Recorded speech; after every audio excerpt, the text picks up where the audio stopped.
महापुरुषों ने जगत मंगल के लिए सदैव शास्त्रों के वचनों को साक्षात्कार करके बोला है। एक होता है किताबी ज्ञान पढ़ लिख के बोलना, एक होता है जो पढ़ा उसी को जीवन में अनुभव किया, ये अनुभव किया हुआ ज्ञान। ये जो लोग प्रश्न करते हैं कि मैं अपने परिवार का पोषण करता हूं, धन कमाता हूं, बेटी बेटा पढ़ाता लिखाता हूं, इनके ब्याह करता हूं, भजन नहीं करता हूं, तो कोई पाप भी नहीं करता, तो मुझे नरक क्यों मिलेगा? ध्यान से सुनिए। कह रहे हैं या एषाम पुरुषम साक्षादात्म प्रभमीश्वरम ना भजन्त्य वजानन्ति स्थानात् भ्रष्टा पतन्त्यधः। चाहे वो 4 वर्णों में किसी वर्ण वाला हो, 4 आश्रमों में किसी आश्रम वाला हो, वर्ण और आश्रम में रहने वाले हर व्यक्ति का कर्तव्य है भजन करना। भेजे ही गए हो भजन करने के लिए।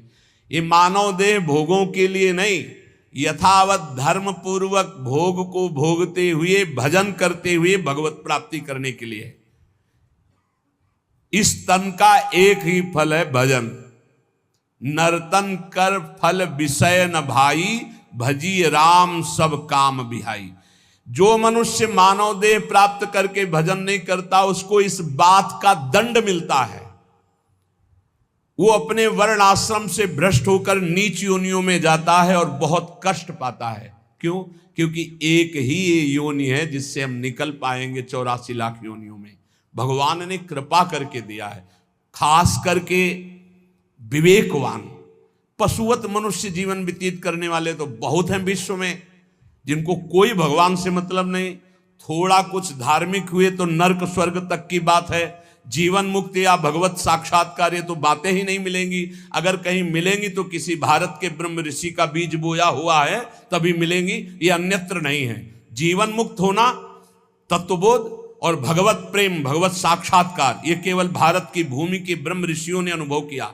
अन्यत्र तो बस स्वर्ग और नरक, इन्हीं की चर्चा मिलेगी। अगर कहीं है तो किसी भारत के ब्रह्म ऋषि का बीज बोया हुआ है, वहां अन्यथा नहीं है। बड़े भाग्य हैं कि इस पावन भूमि में जन्म लेकर हम भजन करके भगवत प्राप्ति करते हैं।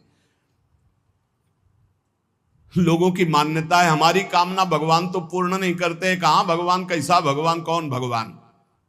बाप को बाप नहीं मानोगे तो बाप को कुछ बिगड़ जाएगा क्या? सब मम प्री सब मम उपजाए। कैसे लोग अज्ञान में भटक रहे। तुम करो पापाचरण, तुम्हारी बात सुनेंगे। अच्छा यही सोचो, हमारे भारत का प्रधानमंत्री है, हर प्रयास करता है, कोई भी बने अपनी बुद्धि से प्रयास करता है भारत उज्जवल हो। यदि सत्य मार्ग का पथिक है, वो अपने कर्तव्य को समझता है तो ही सोचेगा भारत उज्जवल भविष्य वाला बने, भारत धनाढ्य बने, भारत एक बलवान देश बने, भारत की हर प्रजा सुखी रहे।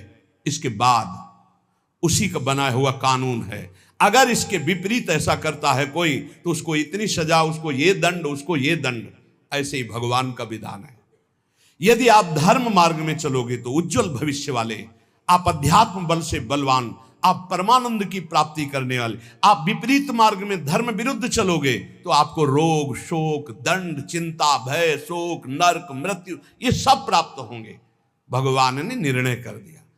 अगर अब आप साबित हो चुके हो महापापी हो और आप राष्ट्रपति को प्रार्थना करें कि मेरी फांसी टाल दी जाए और उनकी मौत हो जाए, तो न्यायाधीश के द्वारा पास किया हुआ आपका फांसी का मृत्यु दंड भी टाल दिया जाएगा। ऐसे ही भगवान कह रहे हैं सर्वधर्मान परित्यज्य, रास्ता बता रहे मामेकम शरणम ब्रज अहम त्वाम सर्व पापेभ्यो मोक्षयिष्यामि मा शुचा। ए भगवान ये पूर्ण कर दो। क्या किया तुमने भगवान के लिए? भगवान ने तुम्हें मानव देह दिया, भगवान ने प्रकृति दी, भगवान ने सब कुछ व्यवस्था की। तुम केवल पापाचरण करो, भगवान तुम्हारी नौकरी करे। तुम भगवान के अंश हो, भगवान ने तुम्हें देह दिया, भगवान ने प्रकृति दिया, तुम भगवान के लिए क्या कर रहे हो? तुम हमारी समाज के लिए जो भगवान ने रचा है उसके लिए क्या कर रहे हो? अपनी वासनाओं की पूर्ति। तो दंड नहीं भोगोगे और क्या भोगोगे? तुम्हारे गाली देने से भगवान कोई छोटे हो जाएंगे? तुम्हारे थूकने से आकाश गंदा हो जाएगा? तुम कर सकते हो तो सिर्फ अपना बुरा कर सकते हो और कुछ नहीं कर सकते। लिख लो हमारी बात। अगर कुछ भी मंगल हो रहा है तो भगवान के बनाए विधान से मंगल हो रहा है। संत समागम, हरि कथा, नाम जप, भगवत आराधना, ये उनकी कृपा से हो रहा। तुम कर सकते हो तो शब्द लिख लो, केवल अपना बुरा कर सकते हो, वही बुरा कर रहा है। भगवान को गाली दे रहा है, भगवान को नहीं मान रहा, नास्तिकता बढ़ रही, मनमानी भगवान ने मेरा कर्जा नहीं, कर्जा लेते समय भगवान से पूछा था, कर्जा लेते समय भगवान से विनय की थी, धर्म से चला है तू, भगवान की आज्ञा का पालन कर रहा है तू।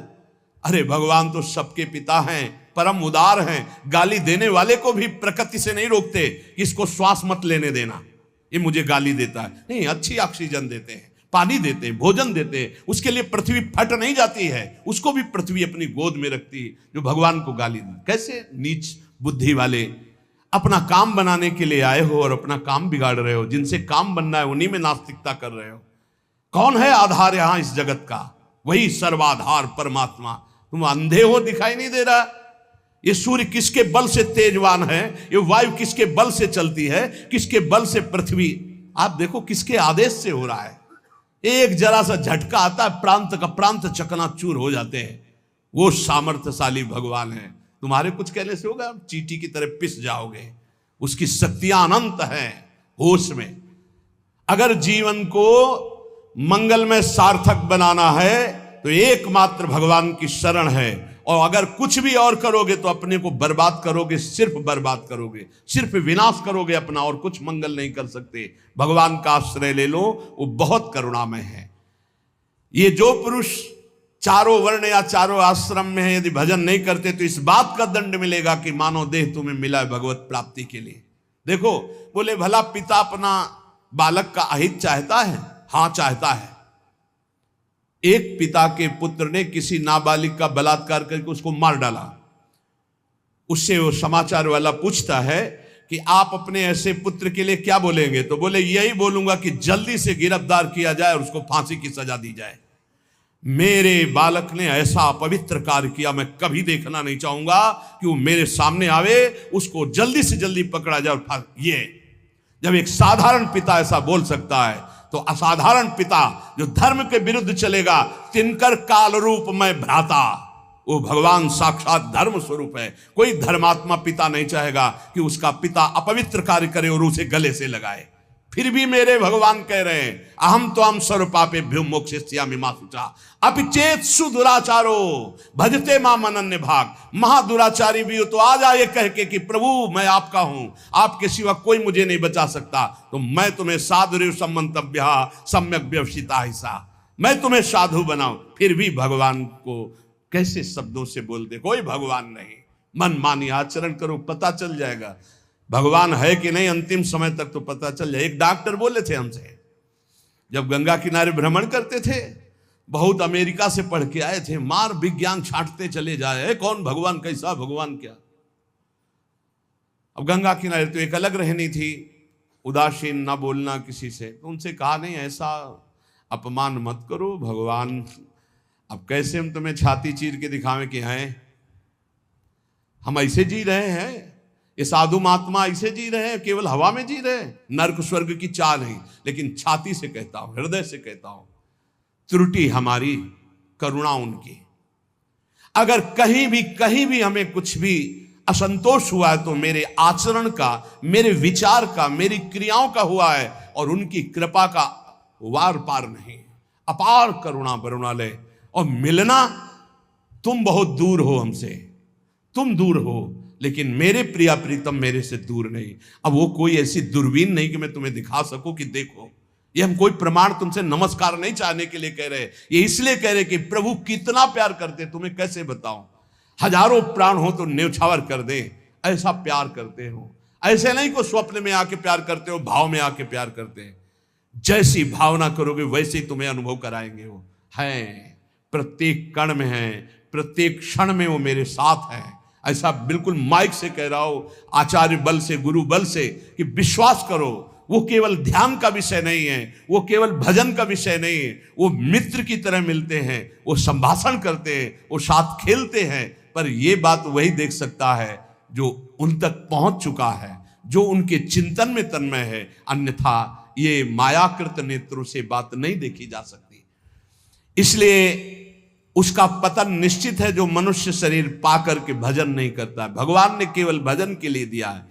दुष्यंता पर कायेषु स्वात्मानम हरिमीश्वरम मृतकेशानुबंधेस्मिन् बद्ध स्नेहा पतंत्यधः। भाई शरीर का अभिमान मत करो, ये मरा ही मरा, अभी मरा या कल मरा, मरा ही है पक्का। मृत्यु प्रतिपल साथ है। ये शरीर मृत शरीर समझो, कब छूट जाए कुछ पता नहीं। इसके संबंधी भी छूट जाएंगे। इस शरीर से प्रेम गांठ करने का मतलब है नरक यात्रा तय करना। इसलिए इससे ज्यादा प्यार मत करो। इसे खूब कई बार हमने प्रार्थना की साधकों से कि शरीर को ऐसा समझो जैसे कंजूस मालिक बेईमान नौकर से काम लेता है, ऐसे ले इससे। इसको छूट दे दी तो ये पूरी की पूरी जिंदगी बर्बाद कर दे। इसे बेईमान जैसे नौकर ना हो। ईमानदार नौकर अपने आप काम करता है, ये अपने आप नहीं करेगा। बेईमान नौकर जो आराम करना चाहता है, लगाओ काम में 4 घंटे, 124 घंटे में 20 घंटे इसको संसारिक काम, साधना के काम, भजन कार्य, आनंद समेट लो। यहां कमाने आए हो, यहां कोई तुम्हारा घर नहीं, कोई मकान नहीं, कोई दोस्त नहीं, कोई परिवार नहीं। ये परदेश है स्टेशन जैसा। तुम्हारी टिकट कटी, भागे, पूछोगे भी नहीं कि ये पत्नी तुम कैसे रहोगे, ये बच्चों तुम कैसे रहोगे। नहीं, चले गए, दोबारा कभी देखने को नहीं मिलेगा। न तुमको वो, न वो तुम्हें, कभी नहीं मिलेगा। ये ऐसा माया का जादू का खेल, सत्ता ही खत्म हो जाती है। इसलिए हे भाई, इस शरीर में रहने वाले अपने स्वरूप को जान लो और किसी से भी द्रोह मत करो। वो मूर्ख हैं जो इस अपने शरीर को तो अमर मानते हैं, दूसरे शरीरों को मारकर खाते हैं मांस। देख लो, ये ऋषि मुनियों की वाणी है। आत्मस्वरूप को पहचान लो, वही आत्मा चीटी में, वही सर्वत्र भगवान है। वो मूर्ख हैं जो अपने शरीर को आत्मा मानकर पोषण करते हैं, दूसरे शरीरों की हत्या करके उनका मांस खाते हैं। बोले हम हत्या नहीं करते, हम तो दुकान से ले आते हैं, तो बराबर फल मिलता है। कर्ता, प्रेरक, अनुमोदन, तीनों को बराबर पाप मिलता है। एक जो काट रहा है, एक जो खरीद के ला रहा है, और एक जो बनाकर पका करके खा रहा है, खवा रहा है। तीनों को नरक बराबर दंड मिलेगा। कर्ता, प्रेरक, अनुमोदन। ये कैवल्यम संप्राप्ता ये चातातिश्च मूढ़ताम त्रैवर्गिका क्षणिका आत्मानं घातयन्ति ते। जो लोग ये भगवत प्रदत्त शरीर प्राप्त करके कैवल्य परम पद प्राप्त नहीं कर लेते और ज्ञान बघाड़ते रहते हैं, वो पूरे ज्ञानी भी नहीं हैं और पूरे मूर्ख भी नहीं है। उनकी बड़ी दुर्दशा होती, ना इधर के रहते ना उधर के रहते, मजरे ढो। सदैव वो अर्थ, काम, वासना इन्हीं में फंसे रहते हैं। एक क्षण के लिए उनको चैन शांति नहीं मिलती। जो मनुष्य शरीर पाकर अपना उद्धार नहीं कर लेता, वो अपने पैरों में मानो अपने हाथ से कुल्हाड़ी मारकर काट रहा है, वो आत्मघाती है, वो दुर्गति को प्राप्त होता है। एत आत्महनो अशांता अज्ञाने ज्ञान मानिनः सीदंत्य कृत कृत्या वही काल ध्वस्त मनोरथा। ऐसे जो ज्ञान बगाड़ते रहते हैं और ब्रह्मबोध नहीं किया, निरंतर भजन नहीं करते, इनको आत्मघाती कहते हैं। जानते हैं पर मानते नहीं हैं। ये इन आत्मघातियों को कभी शांति प्राप्त नहीं होती, इनकी कर्म परंपरा कभी नष्ट नहीं होती। काल भगवान सदा सर्वदा इनके मनोरथों पर पानी फेरते रहते, हृदय की जलन विषाद कभी मिटने को नहीं होती। इसलिए हित्वात्यायास रचिता गृहापत्य सुहृच्छ्रिया तमो विशंत्य निच्छन्तो वासुदेव परांगमुखा। वासुदेव भगवान श्री कृष्ण के चरणों का आश्रय ले लो, उनसे विमुख मत हो। विमुख होकर यदि तुमने धन रुपया पैसा मकान सब समेट भी लिया तो भाई जब जाओगे कुछ साथ नहीं। एक बार कृष्ण कहा, एक बार राम कहा, एक बार राधा कहा, ये सत्य वस्तु तुम्हारे साथ जाएगी। इसलिए बार बार राम राम कृष्ण कृष्ण हरि हरि राधा राधा बोलते हुए अपना काम करो तो तुम्हारा लौकिक भी पुष्ट और पारलौकिक भी पुष्ट हो जाएगा। जो भगवान नाम जप नहीं करता, भगवान से विमुख है, ना चाहने पर भी विवश होकर उसे घोर नरक में जाना पड़ता है। इसलिए सदगति प्राप्त करने के लिए नाम जप अत्यंत आवश्यक है।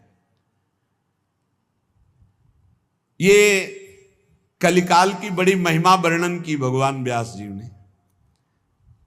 जो फल सतयुग में 10,000 वर्ष ब्रह्मचर्य रहकर दोनों हाथ उठाकर दाहिने पैर के अंगूठे के बल खड़े होकर भजन करने से मिलता था, ध्यान दीजिए कितना कलयुग का कृपा प्रसाद है। कलयुग को बहुत बुरा कहा जाता है, तो ये बात पक्का समझो, दो पक्ष सब में होते हैं, कृष्ण पक्ष और शुक्ल पक्ष, एक अंधेरे का पक्ष एक प्रकाश का। तो कलयुग में दो पक्ष हैं। एक अंधेरे का पक्ष अगर भगवान से विमुख हो तो नष्ट कर देगा।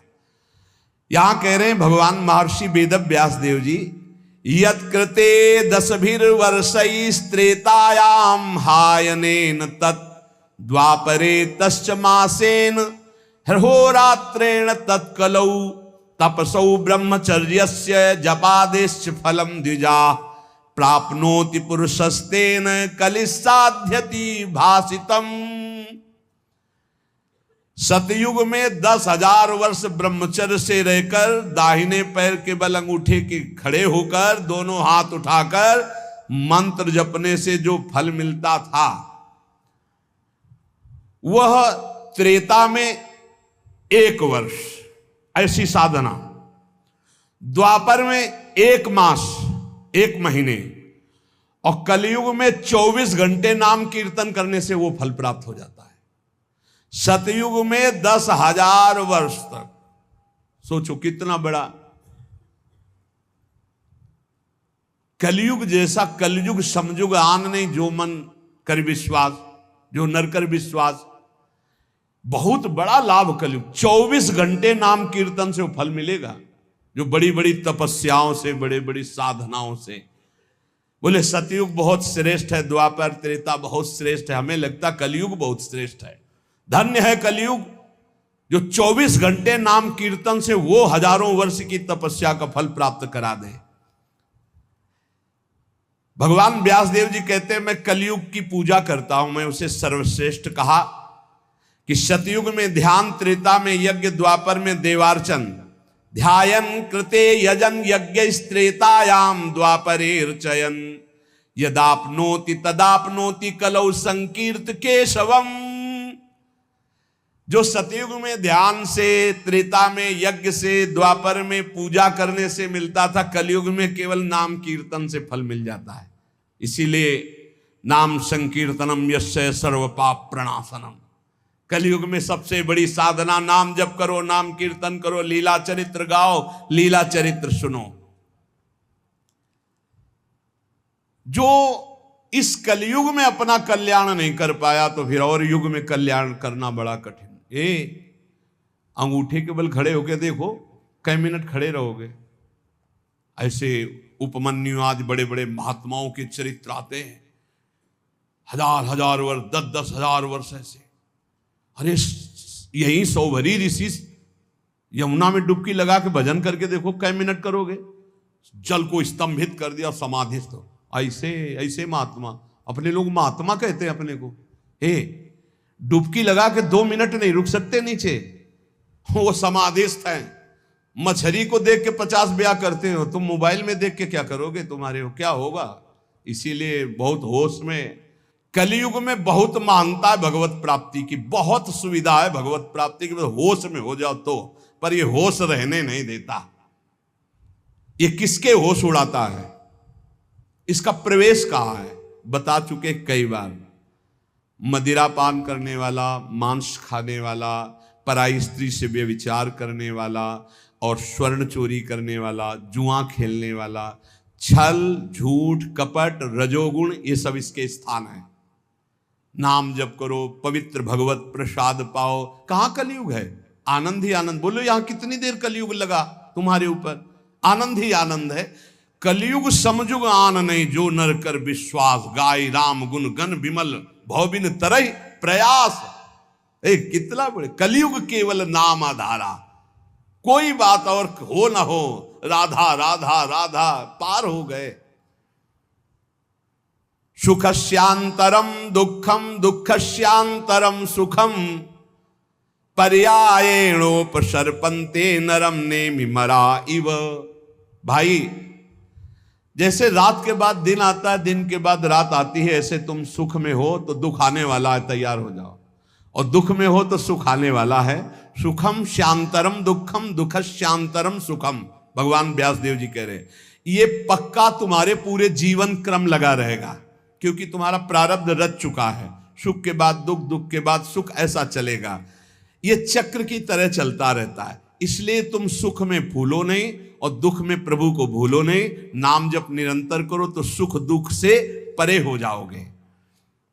जातस्य नियतो मृत्यु पतनम च तथोन्नते विप्रयोगावसानस्तु संयोगा संचयः क्षयः विज्ञायना बुधा शोकम न हर्षमुपयान्ति ये तेषामेवे तरे चेष्टाम शिक्षन्ता सन्ति तादृशा। हे भाई, मेरी बात सत्य मान लीजिए। जातस्य नियतो मृत्यु, तुम्हारा शरीर जन्म लिया है ना, मरेगा पक्का। कल एकांतिक में एक भाई से पूछा, प्रश्न कर रहे थे, भाई तुम्हें कभी आता है कि मरोगे? बोले नहीं। हमारा सत्संग सुनना रोज मिलेगा ये आपको। सत्संग में एक बार तो रोज आएगा कि तुम मरोगे, नहीं आएगा? रोज आता है। आपका तो अभ्यास बन गया होगा सुनने का कि मरने वाली बात तो रोज आती है। यही हमको संभालेगी, क्योंकि जाना है। जो संभलते नहीं हैं वो लड़खड़ा के गिर जाते हैं। रोज संभलना है, मरना है। जातस्य नियतो मृत्यु पतनम च तथोन्नति। अगर शरीर जन्मा है तो मरेगा आज, नहीं तो कल तैयार हो जाओ। जाना है, जाना है। कब जाना है पता नहीं है। फांसी वाले को तो समय बता दिया जाता है कि कल 12 बजे होगी, अपने को अपना ये भी समय नहीं पता है, पता नहीं कब जाना है। उसे पता हो जाए तो अच्छा रहता है। सब डर जाते कि इतना रह गए। बर्थडे कोई तो मनाता नहीं, शोक डे जरूर मनाता, लेकिन अब पता नहीं इसलिए बर्थडे मना रहे हैं। वैसे तो नहीं मनाना है, नहीं मनाना है। मनाना है गुरु प्रदत्त जन्मदिन।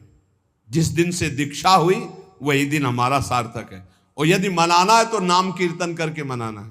बर्थडे कैसे मनाया जाता है जानते हो?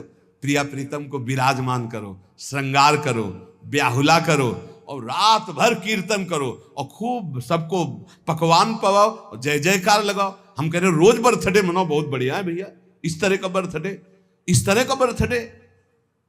खोल रहे हैं शराब, गंदी गंदी सब खान पान और नाच रहे हैं, और ये कोई बर्थडे? समय नष्ट कर रहे हैं। कितना कीमती, राधा राधा राधा, कितना कीमती समय आप कैसे नष्ट करो? बहुत लोभ लगता है। इतना कीमती, एक श्वास खरीद नहीं सकते 50 वर्ष की कमाई में। 50 वर्ष की कमाई की जो श्वासें तुमने व्यर्थ की, सब श्वासों के द्वारा जो आपने धन एकत्रित किया, एक श्वास नहीं खरीद सकते। ऐसा कीमती श्वास राधा राधा। कह रहे नित्य ये ध्यान रखो कि शरीर जन्मा है तो मरेगा। कुछ अच्छा नहीं लगेगा ये बात ध्यान रखने पर, नहीं लगता अच्छा, कुछ अच्छा नहीं लगता। बस यही लगता है कि एकांत हो जाए, कितना भजन कर ले, बस यही सार्थक है। जीवन की सार्थकता नाम जप कर लो। मरना है यार, कोई साथ नहीं जाने वाला। और आपको अनुभव की बात बता रहे, सब अपने लिए तुमसे प्यार करते, तुम्हारे लिए कोई प्यार नहीं करते। किसी ने हमसे कहा कि आपको तो बहुत लोग प्यार करते हैं। हम कहा आपकी नज़र में, हमारी नज़र में नहीं। वो कहा क्यों, आपको ऐसा क्यों नहीं लगता? हम कहा हमें इसलिए नहीं लगता कि सब अपने लिए हमें प्यार करते हैं। हमारे लिए तो प्रिया जो प्यार करते हैं, सिर्फ प्रिया जो, वो हमारे लिए प्यार करती है। सब अपने लिए, हमारे लिए नहीं। हमारे लिए तो प्यार करते तो पहले भी प्यार होता ना, नहीं हुआ। हमारे लिए तो प्रिया जो पहले भी प्यार करती थी, अब भी प्यार करती है, और वो करती ही रहेंगी क्योंकि उनका स्वभाव है ऐसा। संसार का प्यार भगवत समर्पण करने के लिए हमें मिल रहा है। आपका प्यार लिया प्रियाजू के चरणों में समर्पित, हमारे लिए नहीं, हमारी प्रियाजू के लिए। हमारे लिए प्यार सिर्फ हमारी प्रियाजू का है। आप प्यार करते हैं प्रियाजू के लिए, आप प्यार करते हैं, उस प्यार को प्रियाजू के चरणों में हम चढ़ाते हैं। वो प्यार मेरे लिए नहीं, वो प्रियाजू के लिए, जिससे आपको प्रियाजू कृपा करके प्यार करें, आपका दुख नाश करके परम सुख प्रदान करें। तो हे भाई, जिसका जन्म हुआ उसकी मृत्यु निश्चित है, और जिसकी आज उन्नति है कल उसकी मृत्यु, उसका विनाश, उसका पतन। यही खेल है मृत्यु लोक का। ये बात परसों सत्संग में कही थी। पहले ये नहीं था और बाद में भी ये नहीं रहेगा। हे अर्जुन, ये बीच में दिखाई दे रहा है, इसलिए इस पर विश्वास नहीं। कभी भी उन्नति को उन्नति रूप में स्थायी कहीं नहीं पाया गया, वो अवनति में आई।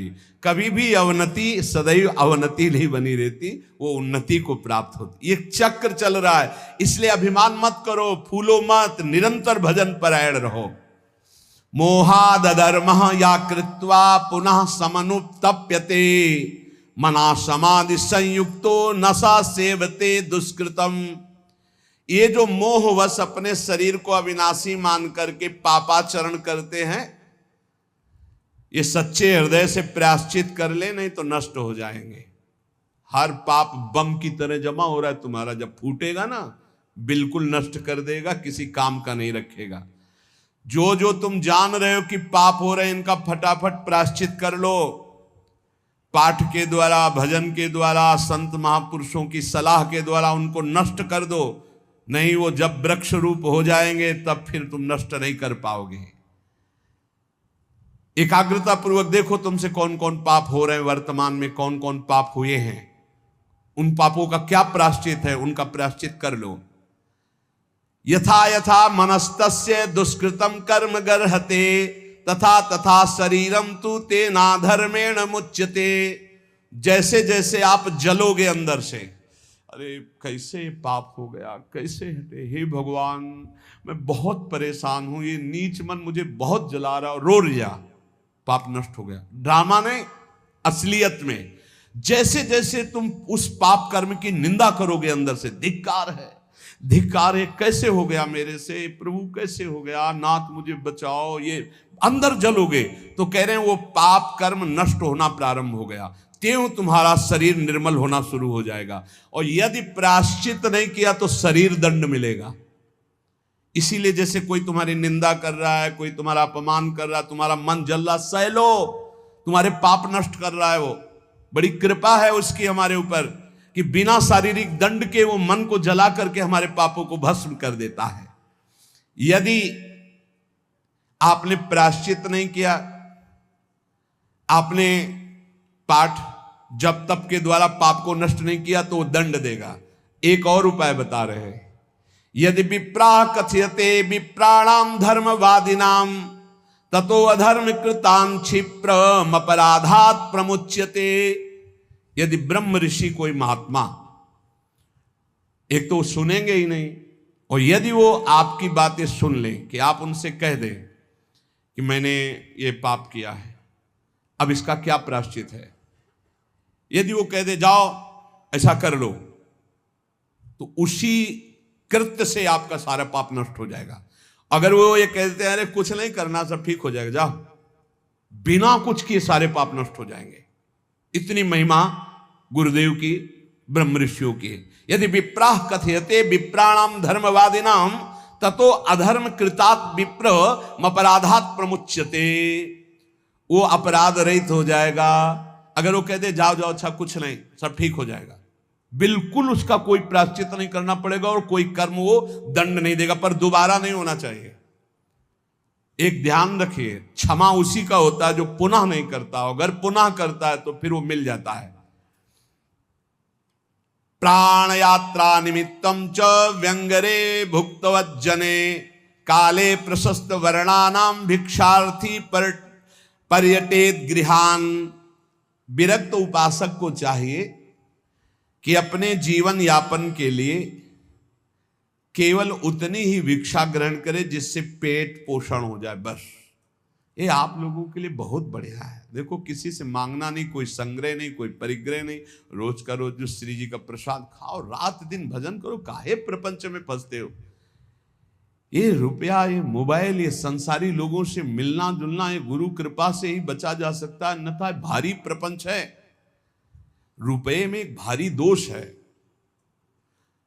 99 का चक्कर नहीं हटता रुपये में, ये भारी दोष है। 100 जमा हुए तो 110, 120, 130 जमा करते करते मर गया, चवन्नी खर्चा नहीं किया, नरक गया। बहुत बहुत विचित्र है। भगवान बचावे। जैसे कंचन दलदल, वैसे कामिनी दलदल, वैसे कीर्ति दलदल। इन दलदलों में जो गिरा तो गुरु कृपा बचाए तो बचाए, नहीं निकल पाना मुश्किल है। बहुत खतरे का दलदल है, ऊपर से एकदम रोड जैसा दिखाई देता है और गए तो बस निकलने लायक नहीं रहोगे। कंचन कामिनी कीर्ति का दलदल। जीवन निर्वाह के लिए बस उदर में डाल लो, खूब डट के भजन करो, भगवत प्राप्त हो जाओ। जितना कम से काम चला लो उतना ही अपना भजन बचा लो।